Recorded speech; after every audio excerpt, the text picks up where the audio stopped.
اور سزا کے مستحق قرار پائیں۔ پھر شیطان مردود نے ان دونوں کے دلوں میں وسوسے ڈالنا شروع کر دیے تاکہ ان دونوں کی شرمگاہیں جو ایک دوسرے سے پوشیدہ تھی وہ بے پردہ ہو جائیں۔ بعد روایت میں آتا ہے کہ حضرت آدم علیہ السلام اور اماں حوا رضی اللہ عنہا کا لباس جنتی لباس تھا اور ان دونوں کے سروں پر تاج بھی تھا، اور ایک دوسری روایت کے مطابق حضرت آدم علیہ السلام اور اماں حوا رضی اللہ عنہا کا لباس جنتی درختوں کے پتے تھے جن سے ان کا سطر ایک دوسرے سے پوشیدہ تھا۔ اب شیطان روز ان دونوں کے دلوں میں یہ وسوسہ ڈالتا کہ وہ شجر ممنوعہ کے قریب جائیں اور جس پھل سے اللہ تبارک تعالیٰ نے ان دونوں کو منع کیا ہے وہ پھل کھائیں۔ چنانچہ شیطان نے ایک دن حضرت آدم علیہ السلام اور اماں حوا رضی اللہ عنہا سے کہنے لگا کہ تمہارے رب نے تم دونوں کو اس درخت کے پھل کھانے سے اس لیے منع کیا ہے کہ کہیں تم لوگ یہ پھل کھا کر ہمیشہ ہمیشہ کے لیے زندہ رہنے والے نہ بن جاؤ، یا کہیں تم لوگ فرشتے نہ بن جاؤ۔ چنانچہ شیطان کی یہ شیطانی باتیں سن کر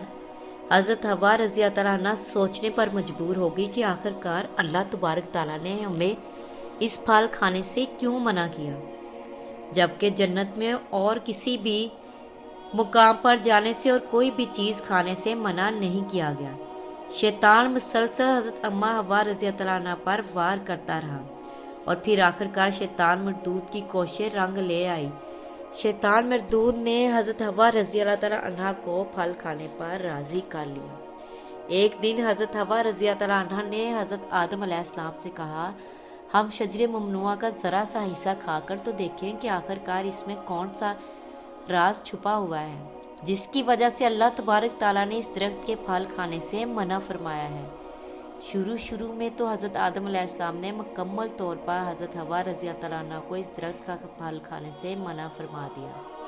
لیکن پھر حضرت حوا رضی اللہ عنہ کے مسلسل اصرار پر حضرت آدم علیہ السلام بھی اس پھل کھانے پر راضی ہو گئے۔ آخر کار حضرت آدم علیہ السلام اور حضرت حوا رضی اللہ عنہ اس شجرہ ممنوعہ کا پھل کھانے لگے۔ ان دونوں نے ابھی پوری طرح سے اس پھل کو چکھا بھی نہ تھا کہ ان دونوں کی شرمگاہیں ایک دوسرے پر ظاہر ہو گئی۔ اس وقت حضرت آدم علیہ السلام اور حضرت حوا رضی اللہ عنہ بہت پریشان ہوئے اور اپنی شرمگاہوں کو چھپانے کے لیے جنت کے پتوں کا استعمال کرنے لگے تاکہ جنت کے پتوں کے ذریعے وہ اپنی شرمگاہوں کو چھپا سکیں۔ جیسے ان دونوں نے اس شجر ممنوعہ کا پھل چکھا تو اللہ تبارک تعالیٰ نے ارشاد فرمایا، کیا میں نے تم کو منع نہیں کیا تھا کہ اس درخت کا پھل نہ کھانا اور شیطان کے ورگلانے میں نہ آنا، یہ تمہارا کھلا دشمن ہے۔ اس وقت حضرت آدم علیہ السلام اور حضرت حوا رضی اللہ عنہ نے اللہ تبارک تعالیٰ کا یہ پیغام سنا تو خوف الہی کی وجہ سے کانپنے لگے۔ اس کے بعد اللہ تبارک تعالیٰ نے حضرت آدم علیہ السلام کو جیسا کہ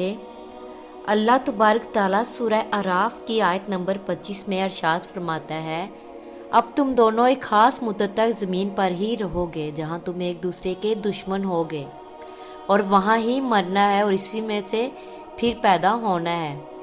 پیارے دوستو، روایت میں آتا ہے کہ حضرت آدم علیہ السلام کوہ ہند میں اتارا گیا جبکہ حضرت حوا رضی اللہ عنہ کو جدہ میں اتارا گیا۔ جیسے ہی یہ دونوں زمین پر تشریف لائے تو ایک دوسرے کو ڈھونڈنے لگے لیکن ایک دوسرے کو تلاش نہ کر پائے۔ روایت میں آتا ہے کہ جب حضرت آدم علیہ السلام جنت سے زمین پر تشریف لائے تو آپ کے پاس حجر اسود اور جنت کے پتے بھی تھے جن کو انہوں نے زمین پر پھیلا دیا۔ حضرت ابن عباس رضی اللہ عنہ سے مروی ہے کہ حضرت جبرائیل علیہ السلام حضرت آدم علیہ السلام کے پاس تشریف لائے اور گندم کے ساتھ دانے اپنے ساتھ لے کر آئے۔ حضرت جبرائیل علیہ السلام نے اس گندم کے دانوں کو حضرت آدم علیہ السلام کو دے دیا تو حضرت آدم علیہ السلام پوچھنے لگے کہ یہ کیا ہے، تو حضرت جبرائیل علیہ السلام نے عرض کیا، یہ اس درخت کا پھل ہے جس سے آپ کو روکا گیا تھا لیکن آپ نے تناول فرما لیا۔ تو اس وقت حضرت آدم علیہ السلام نے فرمایا کہ اب میں اس کا کیا کروں، تو حضرت جبرائیل علیہ السلام نے عرض کی، ان دانوں کو زمین میں بو دیجئے۔ حضرت علامہ ابن کثیر لکھتے ہیں کہ حضرت آدم علیہ السلام سے جو خطا ہوئی تو حضرت آدم علیہ السلام اس خطا کی معافی کے لیے اللہ تبارک تعالیٰ کی بارگاہ میں ایک لمبے وقت تک روتے رہے اور اللہ تبارک تعالیٰ سے معافی مانگتے رہے۔ چنانچہ ایک دن اللہ تبارک تعالیٰ کو حضرت آدم علیہ السلام کی گریہ زاری پر رحم آیا تو اللہ تبارک تعالیٰ نے حضرت جبرائیل علیہ السلام کو حضرت آدم علیہ السلام کی طرف بھیجا کہ جاؤ اور حضرت آدم علیہ السلام کو معافی کی خوشخبری دے دو۔ جب حضرت جبرائیل علیہ السلام نے حضرت آدم علیہ السلام کو اللہ تبارک تعالیٰ کا یہ پیغام پہنچایا کہ اللہ تبارک تعالیٰ نے آپ کی خطا کو معاف فرما دیا ہے، تو حضرت آدم علیہ السلام بہت زیادہ خوش ہوئے اور اللہ تبارک تعالیٰ کی بارگاہ میں سجدہ شکر ادا کرنے لگے۔ پھر اس کے بعد حضرت آدم علیہ السلام کو لے کر حضرت جبرائیل علیہ السلام مکہ مکرمہ میں آئے، جہاں پر حضرت آدم علیہ السلام نے کعبہ شریف کی بنیاد رکھی اور حضرت اسود کو کعبہ کی دیوار میں نصب کیا، وہ حجر اسود جو اس وقت ان کے پاس موجود تھا۔ پھر اس کے بعد حضرت آدم علیہ السلام نے کعبہ کے ارد گرد طواف فرمایا۔ جب طواف سے فارغ ہوئے تو حضرت جبرائیل علیہ السلام حضرت آدم علیہ السلام کو جبل عرفات کی طرف لے گئے۔ وہاں پر آپ کی ملاقات حضرت حوا رضی اللہ تعالیٰ عنہا سے ہوئی، لیکن لمبے وقت کی جدائی کی وجہ سے اور جسمانی بناوٹ کی تبدیلی کی وجہ سے آپ ایک دوسرے کو پہچان نہ سکے۔ پھر حضرت جبرائیل علیہ السلام نے ان دونوں کا تعارف کروایا۔ اس وقت آپ دونوں بہت خوش ہوئے۔ پیارے دوستو، یہی وہ وقت تھا جب دنیا کی سب سے پہلی عورت کو حیض آیا۔ پھر اس کے بعد اللہ تبارک تعالیٰ کے حکم سے حضرت آدم علیہ السلام اور حضرت حوا رضی اللہ عنہا کی کثیر اولاد ہوئی۔